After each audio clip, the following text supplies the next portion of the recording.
Olá, muito bom dia a você que acompanha mais um capítulo deste mundo corporativo aqui na CBN. E a nossa conversa hoje é sobre gestão de marcas. O nosso convidado é Leonardo Lanzetta, sócio e diretor executivo da Dia Comunicação e vice-presidente de agências do Popeye Brasil. Leonardo Lanzetta, muito boa tarde ou muito bom dia para você. Bom dia, Milton. Tudo bom? Prazer estar aqui. Tudo bem. Leonardo, o que faz uma marca ficar no topo da preferência do cidadão?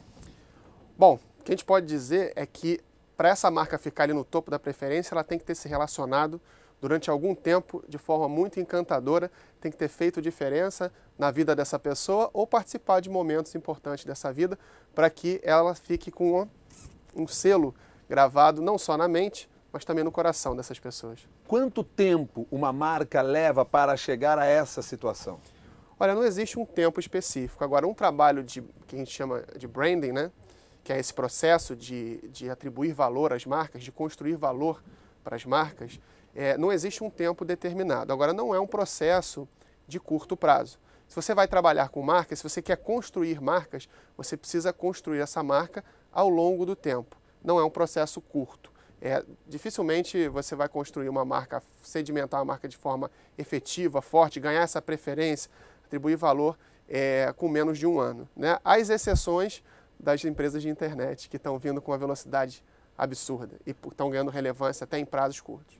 Hoje se constrói uma marca com maior velocidade em função de toda a tecnologia que se tem à disposição e canais que se tem para chegar de diferentes maneiras ao consumidor? Olha, velocidade é o que está acontecendo com a gente hoje no mundo. A gente está ganhando velocidade e mais velocidade e mais velocidade e mais velocidade, está ficando cada vez mais difícil de acompanhar. Recentemente a gente estava vendo um estudo onde está dizendo que a sensação das pessoas é que elas estão correndo em cima de uma camada de gelo fino. E que elas correm, não podem parar de correr. Aí você pergunta, para onde você está correndo? E as pessoas falam, não, isso não importa. Importa é que eu não posso parar de correr, porque senão eu afundo. Então, baseado nessa sensação coletiva que a gente vive hoje, é natural que as marcas que se encaixem nesse contexto, e eu acho que a gente está falando de marcas de internet que têm crescido e têm se posicionado com uma velocidade absurda, têm coerência, se encaixam perfeitamente nesse ambiente e, por isso, conseguem se estabelecer de uma forma muito rápida. Mas da mesma forma que elas tendem, muitas crescem muito rápido, outras também morrem muito rápido, né? E aí até eu fico pensando um pouco nesse cenário, quer dizer, esse próprio consumidor que está em alta velocidade, todos os processos em alta velocidade, não é mais difícil até você conseguir fazer com que ele preste atenção e faça com que aquela marca, como você disse, esteja carimbada? Sem dúvida, sem dúvida. Por isso que, na verdade, a marca hoje não pode esperar que o consumidor vá buscá-la, né? A marca, para que ela possa ter diferenciais relevantes, ela tem que se encaixar nas ocasiões vividas pelo consumidor. Porque o que acontece com o processo desse de formação de valor das marcas é um processo, assim, eu costumo falar assim, em palestras da seguinte forma. A gente, ao longo da nossa vida, a gente está falando da emoção e do carimbo. Tudo que a gente olha para o nosso passado, a gente lembra das coisas que mais emocionaram a gente, tanto positiva quanto negativamente. O conjunto dessas coisas é que faz com que a gente forme opinião, ou tenha fidelidade, ou tenha alguma coisa, algum tipo de afeto maior ou menor por determinada coisa, ou até traumas, né?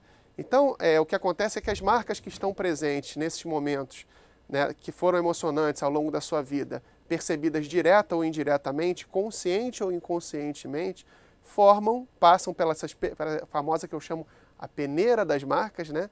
E esses valores que são construídos, que passam por essa peneira e se mantêm ao longo do tempo, é que fazem com que você tenha efetivamente esse top of mind, ou que tenha efetivamente essa preferência na hora de você escolher essa marca na gôndola, ou optar por uma determinada marca de serviço, ou sentir segurança naquela marca para poder optar por ela dentro até de uma categoria nova de serviços. Você, logo no início dessa nossa conversa, usou uma expressão, branding. E o Alisson faz a seguinte pergunta pelo Twitter. O que é branding? Como é o processo de criar, de construir, de consolidar uma marca? Bom, respondendo para o Alisson, então, o processo de branding é um processo, assim, bem, como eu falei, tem que ser bem consciente. Importante que o gestor da marca tenha a clara noção de que ele não pode estar sendo carregado por essa marca, ele tem que estar no volante desse processo. Então, o que é branding? O branding é todo esse processo que você usa, esse conjunto de técnicas que de forma integrada vão estar construindo, focados em construir valor para essa marca, valor de mercado, para que essa marca tenha efetivamente atributos diferenciais e efetivamente um valor maior, tanto emocional quanto financeiro. O conjunto de técnicas que você pode usar são diferentes e são ilimitadas. Algumas bem conhecidas, como a propaganda, como toda a parte de design, toda a parte de experiência, você pode falar de eventos, você pode falar de todo o ambiente online. Agora, o mais importante, que eu acho que a gente deve focar a conversa, é lembrar que a gente tem que não pensar na ferramenta, e sim pensar no consumidor, aos indivíduos que você quer atender, que você quer encantar e que você quer conquistar a fidelidade e a preferência. Então é pensar que esse indivíduo, ele é uma pessoa diferente em cada ocasião da vida dela. Vou dar um exemplo, Milton. Se você está saindo daqui, está indo aqui embaixo, está morrendo de sede e quer tomar um refrigerante. Aí você vai parar num barzinho que for mais próximo para comprar uma latinha de refrigerante, você vai pagar lá entre torno de R$2 a R$3. Ok, você matou sua sede, está tudo resolvido. Aí você mais tarde foi convidado para um jantar, está indo numa churrascaria maravilhosa, rodízio, comer bastante, etc. E aí você vai pedir uma latinha de refrigerante que deve custar aí por volta dos seus R$6. E você também nem pensou, você pediu 1, 2, 3 e saiu e pagou feliz da vida. Mas se você no dia seguinte passar pelo mesmo barzinho, pedir a mesma latinha e ela estiver custando R$6, acho que no mínimo você vai se sentir roubado ou vai nunca mais voltar naquele lugar. Mas como pode acontecer? Você é a mesma pessoa. Né? O que acontece? Nós somos pessoas diferentes no trabalho, diferente da pessoa que nós somos em casa, diferente das pessoas que nós somos com a nossa esposa, diferente das pessoas que nós somos com os nossos amigos. Então, a gente tem que entender quais são as ocasiões dos indivíduos aos quais a gente quer atingir enquanto marca e saber se inserir nessas ocasiões, né? Nessas ocasiões da vida dele.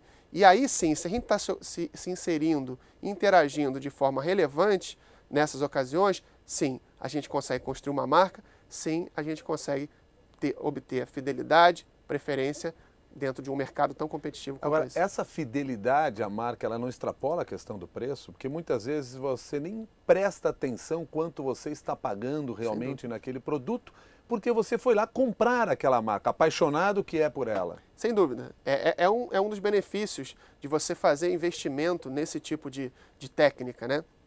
Você investir em branding, você passa a ter diversas vantagens, inclusive vantagens de valor. Né? Quando você consegue um atributo como esse, de você comprar a marca sem se preocupar, inclusive com o preço, aí realmente você está no nirvana das marcas. O Paulo Brandão pergunta também pelo Twitter quais os critérios para dar valor a uma marca. Olha, existem vários critérios. Tem várias consultorias que fazem esse tipo de medição. Tanto tem a britânica Brand Finance, que acho que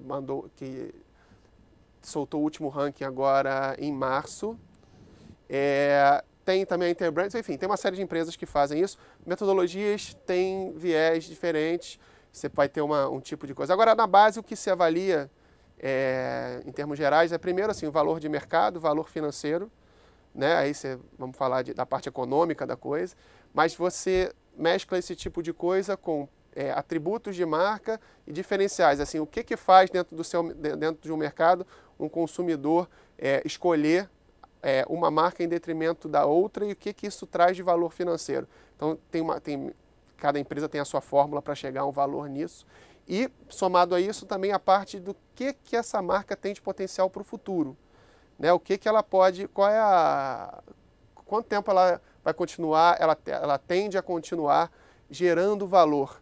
Né? Qual é a expectativa de futuro para ela? Também se cria um índice, um valor nisso, se faz uma conta e aí se atribui esse valor. O que se sabe hoje é que esse valor muitas vezes é muito mais do que os ativos físicos da empresa. Né? Quer dizer, o valor de uma marca, isso daria até para fazer um paralelo com o valor de um ponto de uma loja? Ah, sem dúvida. Porque às vezes a gente não consegue medir isso. Isso. É um pouco parecido, é lógico que é bem mais sofisticado, bem mais complexo. mas tem algumas similaridades sim. Coloca-se um produto no mercado. Quero construir esta marca em torno desse produto. Qual é o primeiro passo que eu tenho que fazer, tenho que dar? Olha, o primeiro passo, existem algumas fases, né? A gente costuma dividir lá na DIA esse processo em duas fases macro, que é a parte que a gente chama do Brand, Heart, Body and Soul, né? Que é a parte de você definir qual a alma, qual o coração e estruturar um corpo para essa marca. E a segunda parte que a gente chama do Brand Experience, que é você criar experiências consistentes em função da alma desse corpo. Então, essa primeira parte do que a gente chama do corpo, da alma e do coração da marca, era dividida numa primeira parte que é o diagnóstico, onde você faz uma série de estudos de mercado, né? Então, você tem pesquisas com o consumidor, pesquisas com o shopper. Lembra que a gente falou que eu sou comprador, não necessariamente o comprador é o consumidor, né? Então, tem essa parte de entender esses estudos, entender a dinâmica de mercado dessa marca. Tem estudos com público interno, público externo, com prospects, com estudo de concorrentes, estudo de tendências. Tem uma série de estudos que são fechados de acordo com o perfil da marca, do produto, e do interesse e da verba da empresa. A partir desses estudos, são cruzados esses dados e é feita uma análise, um diagnóstico da situação atual daquela marca. A partir daí, o que se faz é definir qual é esse código genético da marca, né? Qual é a essência, quais são os valores dessa marca, assim, no que essa marca efetivamente, o que ela transpira, o que ela acredita, né? Definir essa essência para definir assim, qual é a missão então dessa marca dentro dessa empresa, né? Aonde se quer chegar com ela, em função disso, como ela vai se posicionar, e aí vale uma questão para a gente ter bem claro na cabeça, que é a diferença entre posicionamento e imagem. Posicionamento é aquilo que uma marca, uma empresa, um produto diz que ele é. Imagem é aquilo que uma empresa, uma marca, um produto é percebida pelo seu público.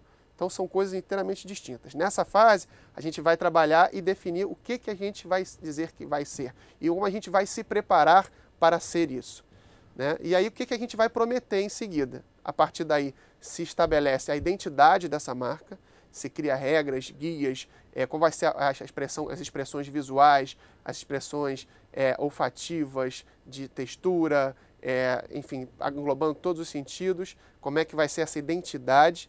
Aí sim, com essa identidade, a gente prepara o nosso corpo para poder preparar e exalar, porque a comunicação tem que ser exalada de dentro para fora, senão ela não encontra, quando você faz o eco, a pessoa vai entrar em contato com a empresa e não encontra aquilo, há uma frustração. Isso feito, se parte para a parte de experiência. Se vai construir, se definir uma matriz de comunicação que vai estar comunicando isso que a gente quer construir no posicionamento para transformar isso em imagem.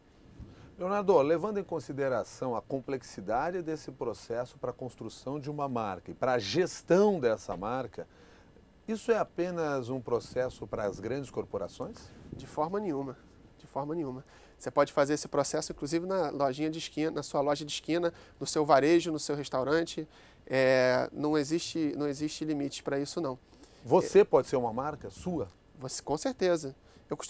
A nossa metodologia chama Branding Alive, né? Que é o processo de dar vida para as marcas, né?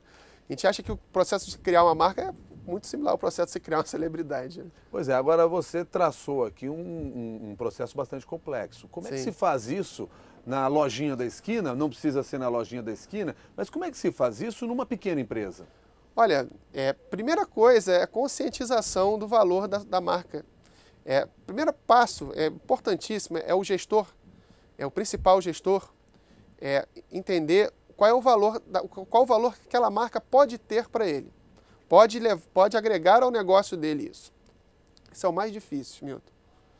Tá? Pela experiência que a gente vem observando, isso é o mais difícil, principalmente para o empresariado brasileiro. As marcas que desenvolvem essa consciência têm ganhado muito dinheiro e muitos clientes fiéis. Fidelizar o cliente é o fundamental, não interessando o tamanho disso, porque eu posso ser um pequeno comerciante, mas eu criar fidelidade, uma relação muito íntima com os clientes e eles me identificarem com uma determinada marca. Quer dizer, isso é um caminho. Isso é um caminho sem dúvida. O processo não vou dizer que é simples, mas também não tem nada de complexo. O conhecimento, a maior parte das vezes, já está dentro do próprio dono, do lojista ou do empresário. O que ele tem que fazer é conduzir isso aí da forma correta. Então, primeiro, entender Entender quais ocasiões os teus consumidores ou os teus clientes te consomem, acho que é uma coisa importante. Você pode fazer isso simplesmente perguntando para eles e analisando, observando o que eles estão comprando em determinadas horas do dia, quais são as razões, quais são os locais perto de você que compram de você, aonde você se encaixa nesse dia a dia. Você vai perguntar para um dono de uma mercearia, ele, de forma muito intuitiva, vai saber te dizer isso. Ele pode aprofundar e procurar mais detalhes nisso. E aí você pega com isso, começa a desenvolver ações e serviços específicos para atender isso de forma agradável. É aquela coisa, uma vez dos estudos que a gente fez, de conhecimento da cadeia de comunicação e de produtos e de uma das empresas com as quais a gente trabalha, a gente foi falando, como é que você adequa o seu mix de produtos para um pequeno varejista? Aí ele falou, o pessoal vem aqui, pede, se eu não tenho, eu compro. Aí, se continua vendendo, eu mantenho.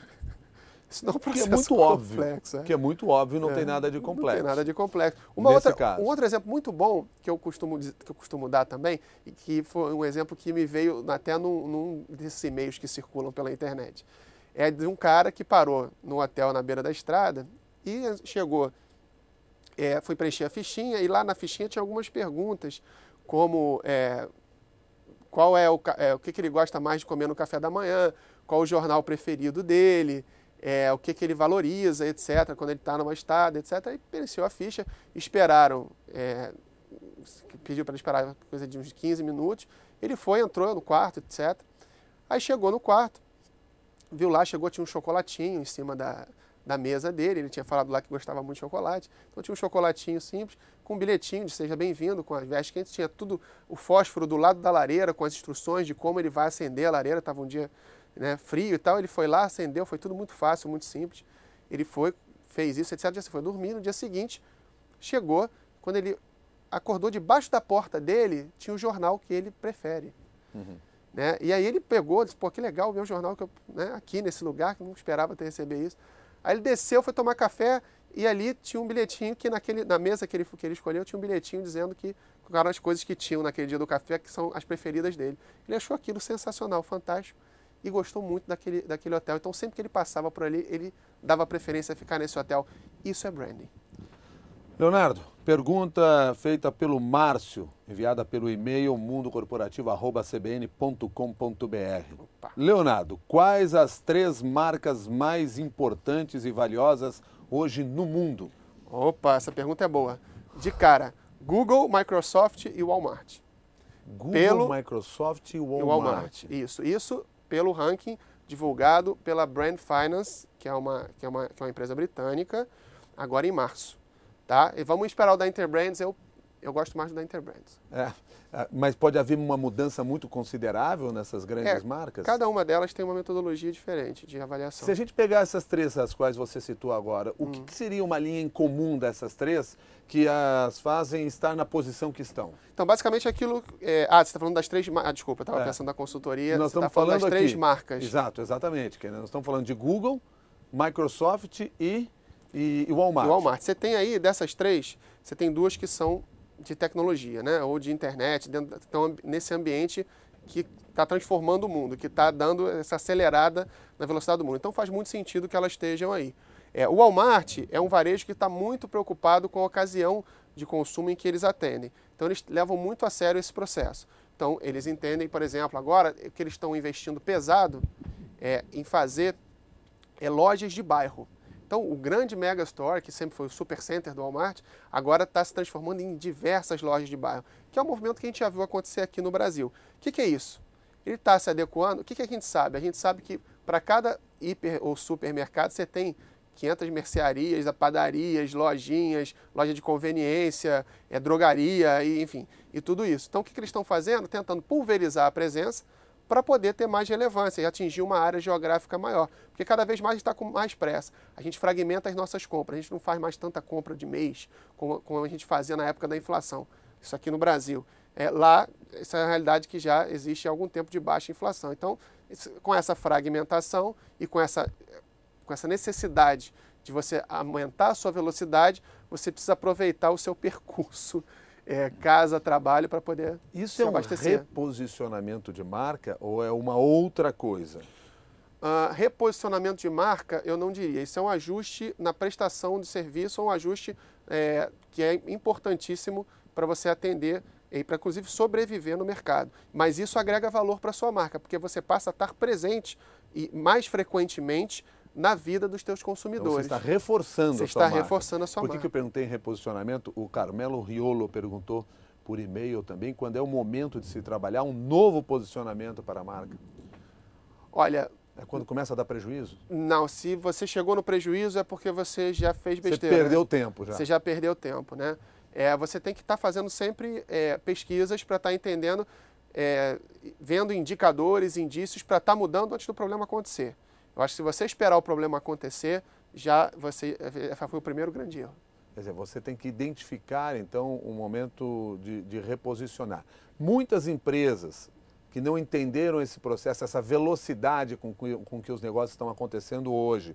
Inclusive, as novas demandas que surgem por parte do consumidor, as suas marcas perderam valor e elas perderam valor também no mercado mundial. Muitas empresas passaram por esse processo por não saber identificar isso. Ah, sem dúvida. A gente começou a ver agora, vamos dar um exemplo, a própria Xerox. Né? Quem acompanhou o que era a Xerox, sei lá, uma década atrás, e ver assim, uma década e meia atrás, e ver o que é o tamanho da Xerox hoje, né? Você já pode observar que eles não fizeram isso de forma adequada. Tem até a história eles tiveram na mão todo o início do processo do sistema de mouse, antes de existir o mouse, né? E do sistema da matriz lá atrás do processo do sistema de janelas, que foi simplesmente descartado pela alta direção e comprado pelo Steve Jobs. E que acabou passando a utilizar nos seus computadores. Que acabou utilizando, e que também foi fortuitamente assimilado pelo Bill Gates no meio desse. Antes dele lançar, ele lançou antes. Sim, e isso é visão de mercado. Sem é dúvida. alguém enxergar uma oportunidade. Exatamente. Nem sempre as empresas conseguem ter isso. Às vezes tem até a ideia na mão, mas não encontram oportunidade. O que eu observo muito nesse mercado é que as razões de sucesso, as razões que levam. Muitas empresas se prendem de forma cega aos drivers que as levaram ao sucesso. Esses drivers, esses atributos, essas causas são muito importantes, mas elas mudam com o tempo. E com os novos tempos, elas mudam muito mais rápido. Você não pode ficar tão preso a elas, porque a dinâmica muda, o mercado muda, as necessidades mudam, os produtos que são altamente vencedores, hoje em dia, em um ano, o produto já não é nada. O Walter, aliás, pergunta sobre isso. Ele fez várias perguntas aqui no e-mail que ele mandou, mas numa delas ele questiona aqui, um produto possui um ciclo de vida útil, isso também acontece com uma marca? Como é que funciona esse ciclo? Bom, existe o ciclo de vida de produto já falado, ensinado pelo Philip Kotler, lá, que a gente utiliza já há muito tempo. Tem a fase de lançamento, a fase de crescimento, maturidade e declínio.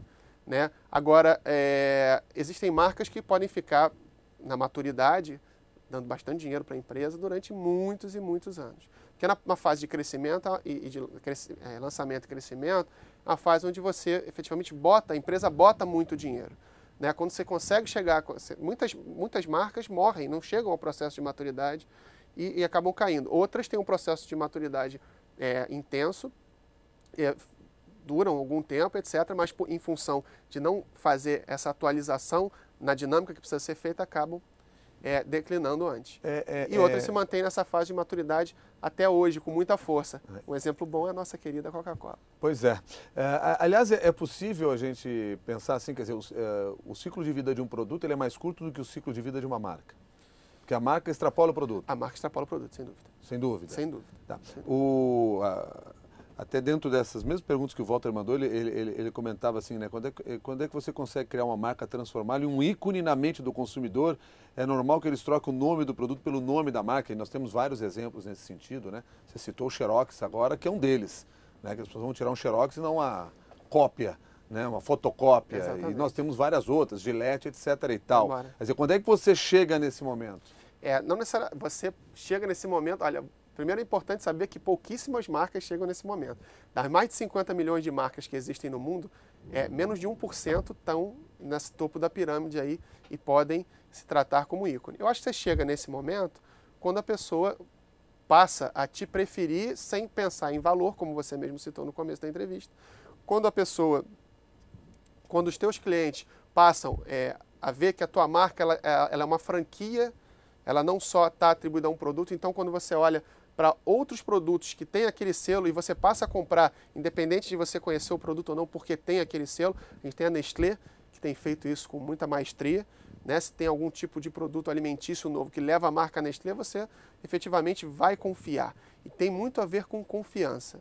É a marca quando ela consegue estabelecer uma relação de confiança, uma relação de admiração e uma relação duradoura, ela consegue chegar nesse Mas nesse aí ponto. necessariamente passa pelo desenvolvimento do produto muito específico, ou não? Eu acho que mais pelo relacionamento e pela forma como você encanta ou atende os teus clientes no dia a dia, nas ocasiões, como você se torna relevante ou se faz relevante para ele dentro das ocasiões presentes na vida dele ao longo do tempo. O Danilo Ferreira pergunta o seguinte: eu não vejo nos empresários brasileiros a preocupação em promover a qualidade dos seus produtos e serviços para posicionar sua marca internacionalmente. Como o senhor, Leonardo, vê a cultura de nossos empresários a respeito desse assunto em relação à orientação de marketing, enfim, aí ele segue aqui numa mensagem mais longa.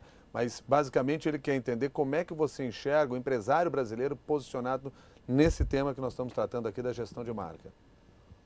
Olha, eu não acho que o empresário brasileiro não queira crescer, nem não queira internacionalizar seus produtos. Eu não vejo dessa forma, não. Mas eu acho que até o que ele está colocando, às vezes acontece um pouco de falta de visão nesse sentido. Eu acho que o empresariado brasileiro, com algumas exceções, ainda está na fase de conhecimento dessas técnicas. Eu só acho que isso está demorando demais. Eu acho que o mercado brasileiro, o brasileiro tem muito potencial. O empresariado brasileiro é muito criativo. Eu acho que tem que haver, e é um trabalho que eu procuro fazer e que outras empresas do nosso segmento tentam fazer, de conscientizar e mostrar efetivamente quanto eles podem ganhar investindo em marcas e, consequentemente, exportando esses serviços. Eu acho que a gente, no Brasil, ainda tem um modelo muito de exploração e menos de desenvolvimento, né? Então, a gente quer esgotar aquela mina, aquele recurso, aí vai para outra. Ao invés de que, quando você tem a cultura do desenvolvimento, de você desenvolver uma marca, você vai ganhar hoje, vai ganhar amanhã, vai ganhar depois, vai ganhar sempre. E vai, principalmente, trocar muito bem.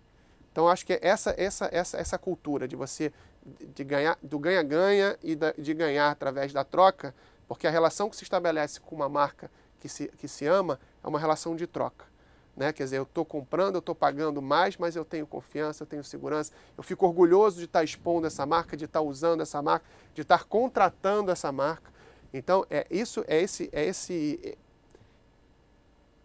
acho que a melhor forma que eu até hoje encontrei de dizer isso para o empresariado brasileiro é dizer para o empresariado brasileiro: empresários, saiam do banco do carona e vão para o banco do volante das marcas de vocês. Essas marcas têm um potencial enorme. Vamos olhar para Havaianas, vamos olhar para Rosa Chá e outras marcas que já trilharam esse caminho. É uma questão de conscientização. Se marca é tão importante assim, por que produto genérico vende tanto ainda? Não, eu acho que você vai sempre ter produtos baseados em preço. Eu acho que existem produtos genéricos, você vai ver, remédio. E, de novo, são ocasiões e ocasiões. Né? Eu tenho o case da Onofre, que é uma drogaria linda e maravilhosa, que teve um problema enorme para poder... que fez um padrão de lojas visualmente maravilhoso, mas quando você fala de vender remédio, será que você, para aquela substância específica, você precisa efetivamente entrar num lugar super luxuoso, ou você vai ficar, quando a gente fala da base da pirâmide, das pessoas que movimentam, onde tem a maior volume de negócio hoje no Brasil, que são as classes emergentes, será que eu não vou ficar meio assim de entrar numa loja tão chique, tão bonita, por mais que seja mais barato? Né? Então, é esse tipo de coisa que tem que ter um trabalho integrado. Por isso que eu falei dessas duas divisões, do corpo, né, do coração e da alma, e da experiência. Porque isso tem que estar muito integrado, porque senão ocorre distorções como essa. Então, vai ter produto genérico? Sempre vai ter. Preço sempre vai ser um atributo relevante. Né? É um dos pilares do marketing que tem que ser levado em consideração. Então, diferentemente, para categorias de produtos diferentes, você vai trabalhar de formas diferentes. Há uma parcela grande ainda da sociedade que não leva em consideração a marca na hora de comprar, seja ele qual for o produto? Não, acho que não existe essa parcela. Todo mundo leva em consideração a marca. De alguma maneira, de alguma maneira leva em consideração a marca? Consciente ou inconscientemente levam, sim. E tem um case maravilhoso do Guaraná, não sei se você conhece, que é o Guaraná Jesus, que é uma marca recentemente adquirida, recentemente não, em 2001, adquirida pela Coca-Cola, mas que foi comunicado ao grande público essa compra, etc., de uma forma muito carinhosa, inclusive, no Maranhão. É uma marca de refrigerante do Maranhão, que é super, é uma marca ícone no Maranhão, é forte, assim como Coca-Cola. E o que é importante, a gente olha e tira essa marca desse contexto, ela não é esse ícone todo. Então, acho que isso é um exemplo muito forte que a gente pode ter de como essa consciência nem sempre é clara para a gente. A gente nunca vai dizer que comprou um outro produto, não compra esse produto porque a propaganda disse para eu comprar. Né? Mas, na verdade, a gente compra, independente se a gente acha que compra ou não. Porque é o processo básico da propaganda, né? ou da comunicação bem feita. Você vai repetir, repetir, repetir, repetir. Então, quando eu precisar escolher, eu vou lembrar de quê? Daquele que eu ouvi 500 vezes. Não é isso? Você usou agora, por exemplo, o exemplo do Guaraná Jesus. Isso. Essa é uma marca regional. Perfeito. É uma marca que tem que ser trabalhada apenas regionalmente ou ela pode se transformar em uma marca nacional? Pode, claro que pode. A gente Porque eu imagino que a construção dela esteja ligada exatamente às características regionais, a ligação, a intimidade que gerou com aquela população, como nós temos em vários estados brasileiros. Claro, né? claro, claro. Sem dúvida. Assim, uma marca como essa, o principal, o início dela é regional. Agora, se ela vai ter um potencial de ser expandida nacionalmente, existem várias coisas que têm que ser estudadas para tomar essa decisão. É uma coisa que está sendo feita, inclusive, com o Guaraná Jesus. É um estudo que está sendo feito de viabilidade, para saber se existe um potencial fora do Maranhão ou não. Bom, uma outra questão aqui que a Ângela manda pelo Twitter é o que uma marca como a Marlboro deve fazer para se manter no mercado diante da campanha contra o tabagismo e restrição à publicidade? Olha, eu prefiro, vou te pedir 1000 perdões, a gente não trabalha com marcas de cigarro. Nada contra, é simplesmente uma opção que a gente faz.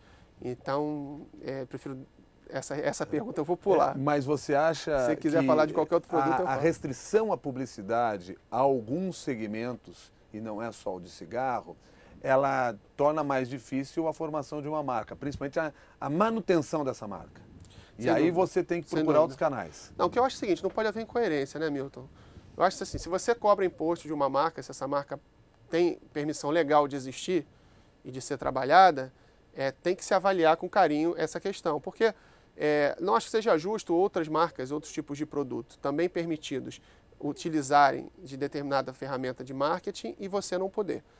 Então, eu acho que isso tem que ser feito com muito critério, porque ainda há muito desequilíbrio nessa balança. Tem que haver, acho que o foco de verdade do governo deve ser o bem-estar público. Então, se há uma intenção do governo, no caso de alimentação, de promover a alimentação das crianças, uma alimentação saudável, começa, como já foi feito, de um trabalho nas cantinas, começa um trabalho educativo, começa a criar regras, mas tem que ser regra para todo mundo. Vou dar um exemplo, não adianta você proibir falar de refrigerante e continuar vendendo bala, entende? Então, essa regra vale para tudo, vale para cigarro, tem que haver coerência. Acho que esse é o ponto. Para haver não se pode botar tudo na conta da comunicação. Né? Tem que haver um composto. E se dentro desse composto a comunicação entra, muito bem. Se agora pegar tudo e botar, vamos tirar a comunicação. Bom, isso isoladamente não resolve nada. Marca é tudo? Claro que não. Mas é muito importante. Quanto é importante? Olha, muito importante. Não saberia te dizer um percentual. Para algumas, até 100%. Mas marca é quase tudo. Se você entender a marca como uma relação de confiança que está sendo atendida, como você entender a marca como um processo de marketing autêntico e não um processo de marketing aproveitador, sim, ela pode chegar aí a 99%. Mas existe um composto todo em torno disso que deve ser respeitado. Marca, só por fazer trabalhos que não encontrem consistência, não se sustentam ao longo do tempo. Marca sem produto não existe. Marca sem conteúdo, sem consistência, sem estofo, não vive muito tempo. Muito obrigado, Leonardo Lanzetta. Quero agradecer a sua gentileza de conversar conosco aqui no Mundo Corporativo. Até uma nova oportunidade. Imagina, eu que agradeço a oportunidade. Um grande abraço, meu. E eu quero agradecer também a você que participou desse Mundo Corporativo, enviando suas perguntas, seja pelo Twitter, seja pelo e-mail. Muito obrigado e até a próxima.